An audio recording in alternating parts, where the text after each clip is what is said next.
It happened so many times before, like, well, the time it's not just hypocrisy, but deception, but, um, let me see. I get blamed for something, like, even if I say sarcastically, for something that I just didn't do, you know? His music is trash. And so people would say, oh, well, this guy, he hates. He's a hater, he doesn't this and the other thing. And it's really not the case, but, when people just lie and deceive like that, I mean, a lot of times it's out in the open and you just see lies. But in my lifetime, so many things that was depicted, like a very bad person, either a hater, deep sexual deviant, and I'm very honest about, like, being alone, like even masturbating porn. I am about anything. And but and not even it wasn't even that actually. A lot of people didn't even admit to that, or they didn't even say anything about that.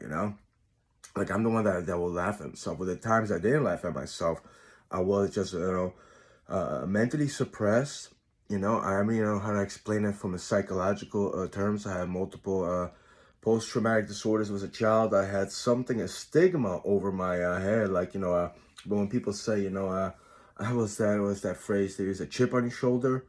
Except, I thought I made a mistake when I was like either 5 or 6 years old, but I was just manipulated, deceived that I knew about that. But the thing was, no one really, took any kind of, saying that it was devious. Some people said it was a good thing because this and the other thing, and they had no grounds to go on as well. They were lying, deceiving. I just couldn't believe, like, adults, not adults, even people my age were just so, like, for lack of a better word, evil, incompassionate, sympathetic, and just sociopathic, psychopathic. And, I'm not gonna go into categorizing them.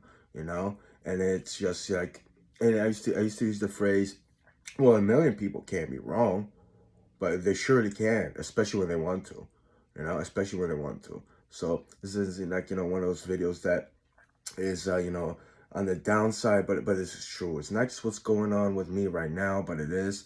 But I experienced that multiple times in my life. Like there's no integrity actually. There wasn't any integrity in my life. And the people that, not just say could have, couldn't have, like didn't give me respect for like even doing anything a lot of good. And I'm not being like too overly liberal, like down. Some people, like, they're just compliments. But I guess that goes with envy as well. Envy and insecurity and a lot of, not just bigotry. Envy has a lot to do with things like that. There's a lot of individuals that just, they don't want anyone to actually flourish or like, be prosperous. I mean, I could go on and on. I said I wouldn't. I think I'll stop.